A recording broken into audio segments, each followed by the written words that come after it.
A question from this brother on to my left. I'm Nandagopal. I'm a journalist.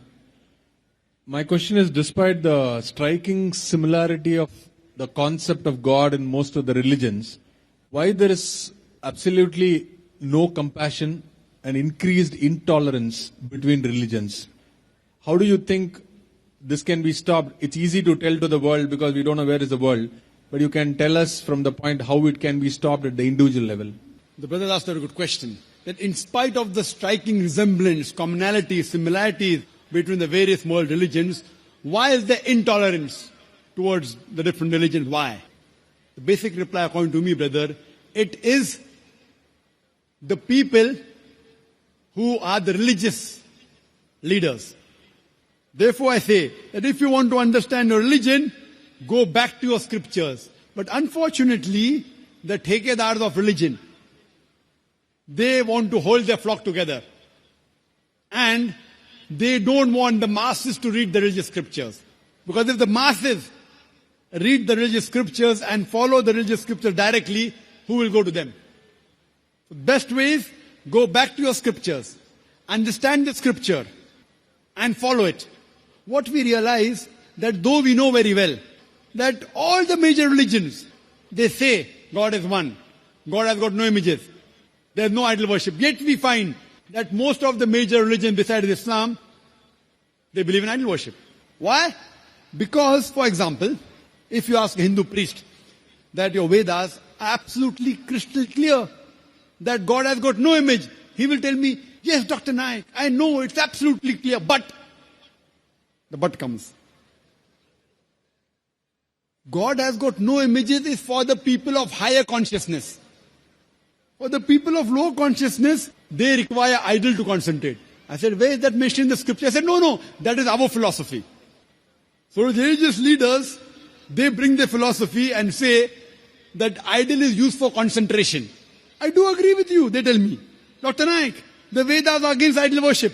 The Vedas are against Almighty God having images. But that is for people of higher consciousness. So I tell them that, dear Panditji, dear Swamiji, we Muslims have already reached the higher consciousness. We don't require any image. So what we require in this way, most of the religious leaders, or the priests, or the pandits, of most of the religions, what they do, same way. I prove to you very clearly that Jesus Christ, peace be upon him, he never claimed divinity. Yet, you find that the priest will tell you, believe that Jesus Christ, peace be upon him, died for your sins, and you'll get salvation. Now, where did Jesus Christ say that, peace be upon him? So what we realize, that's the reason I tell the Hindus, go back to your Vedas. I tell the Christian, go back to your scripture. I know there are differences, brother. I'm not saying that there are no differences in the religions. I can give a longer talk on the differences between Islam, Hinduism and Christianity. But what do I say to all the human beings? At least believe that one scripture is 100% the word of God. Now, most of the human beings won't have a problem accepting that. The Hindu will say, I have got no problem accepting Veda as the word of God. The Christian will say, I have got no problem accepting Bible to be 100% the word of God. The Muslim will say, I have got no problem accepting the Quran to be the word of God. Then I tell, at least let us follow what is common in these scriptures. What is different, we'll discuss it tomorrow. Let us agree to follow what is common. And in my speeches, I try and get the commonalities. And I prove that all the major scriptures, whether it be Hinduism, Christianity, Judaism, Parsiism, Sikhism, Islam, all of them say there is one God. He has got no images. He is not begotten. He has got no parents. Let's worship this one God. All the major scriptures, Judaism, Christianity, Hinduism, Buddhism, Parsiism, they say there is a messenger to come. His name is Prophet Muhammad, peace be upon him. I can give a talk on Muhammad sallallahu alaihi wasallam in the Hindu scriptures. I can give a talk on Muhammad sallallahu alaihi wasallam in the major world religions. So I say at least let us agree there is one God who's not begotten, has got no image, has got no idol. Second point, all the major scriptures say there is a messenger to come.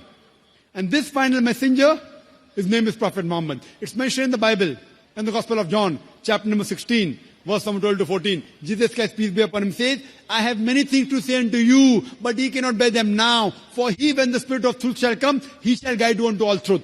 He shall not speak of himself. All that he hear shall he speak. He shall glorify me. New Testament, talking about Prophet Muhammad, peace be upon him. Old Testament, book of Deuteronomy, chapter number 18, verse number 18 speaks about the coming of Muhammad sallallahu alaihi wasallam. Book of Deuteronomy, chapter number 18, verse number 19 speaks about Muhammad sallallahu alaihi wasallam. In the book of Isaiah, chapter number 29, verse number 12 speaks about the coming of Prophet Muhammad, peace be upon him. Song of Solomon, chapter number 5, verse number 16 in the Old Testament speaks about Prophet Muhammad, peace be upon him. In the New Testament, Gospel of John, chapter number 14, verse number 16. Gospel of John, chapter number 15, verse number 26. Gospel of John, chapter number 16, verse number 7. Gospel of John, chapter number 16, verse number 12 to 14. All these speak about coming of Muhammad sallallahu alaihi wasallam. I can only give references, Hindu scripture. If you read the Hindu scriptures, Bhavishya Purana, Parva 3, Khanda 3, Adhyay 3, Shlokas 5 to 8. Bhavishya Purana, Parva 3, Khanda 3, Adhyay 3, Shlokas 10 to 27 speak about Prophet Muhammad, peace be upon him. Atharva Ved speaks about Prophet Muhammad sallallahu alaihi wasallam. Rigved speaks about Prophet Muhammad sallallahu alaihi wasallam. We can give a lecture. And in the Kalki Purana, it speaks about Kalki avatar to come. It says that the name of his father will be Vishnu Yas, means the servant of God. In Arabic, Abdullah, which was the name of Prophet Muhammad sallallahu alaihi wasallam's father.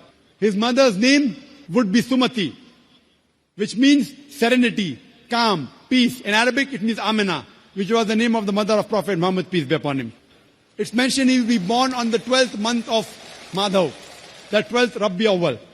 It's mentioned that he will have 4 companions, talking about the first 4 Khulfa Rashidin. It says he will be born in a city of peace, which is talking about Makkah. It says that he will be born in the chief of the tribe of Makkah. On and on and on, talking about no one but the last and final messenger. So I tell, leave aside the differences. Let us agree on the commonalities. In Hinduism, in Christianity, in Judaism, in Parsiism, in Buddhism, in Islam, there is one God. He begets not. He has got no images. Worship him and no one else.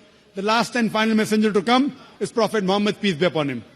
So if you agree with these commonalities and you follow his message, all will be united. But the people who are Thekedar of religion, Thekedar, means the priest of religion, they don't want to lose their flock. So they prevent the followers to read the scripture. Believe me, I have got no problem with Hindus. They love me, they respect me. Believe me, people normally feel scared to speak about religion. I love it. And believe me, the non-Muslims respect me many a time more than the Muslims. When I walk through the customs, the non-Muslim customer says, Dr. Zakir Naik, jo bhi kahenge, sach ke sewa kuch nahi kahenge. He will speak the truth, nothing but the truth, as I am taking oath in the court of law. What we realize, we speak the truth. So I do agree with you, brother, the difference of intolerance is because of the religious priest, the religious leaders. Therefore, we have to make the scriptures common and come to a common term, and the whole humanity would be one brotherhood. Hope that answers the question, brother.